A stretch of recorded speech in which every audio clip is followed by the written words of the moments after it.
యువగలం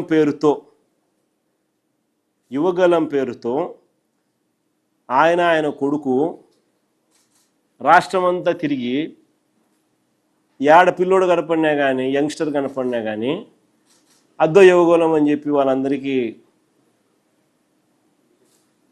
భావోద్వేగాలతో ఆడుకుంటూ యువగలం పేరుతో నిరుద్యోగ వృత్తి కింద నెలకు 3,000 రూపాయలు చొప్పున ఏడాదికి 36,000 ఇస్తామని చెప్పి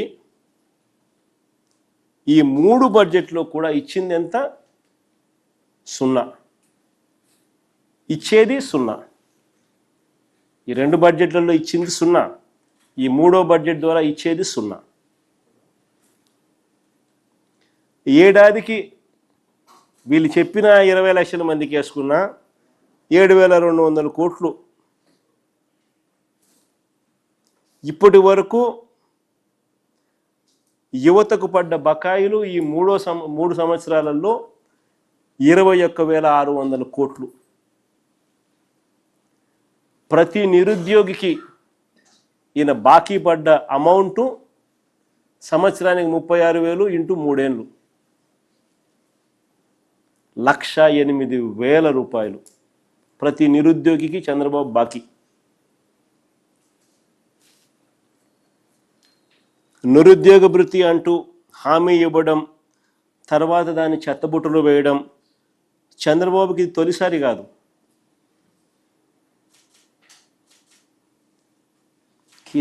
హీఈస్ అ హ్యాబిచువల్ అఫెండర్.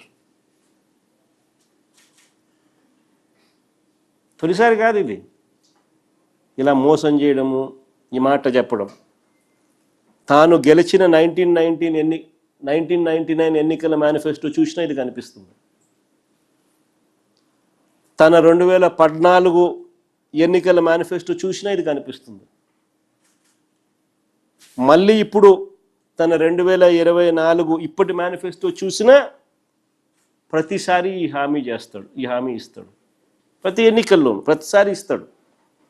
ఓట్లు వేయించుకుంటాడు, తర్వాత నిస్సిగ్గుగా ఎగరగొడతాడు.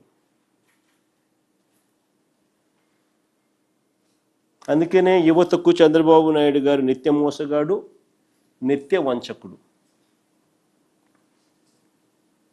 సరే, సూపర్ 6, సూపర్ 7లో చంద్రబాబు నాయుడు గారు ఇచ్చిన మరో అతి ముఖ్యమైన హామీ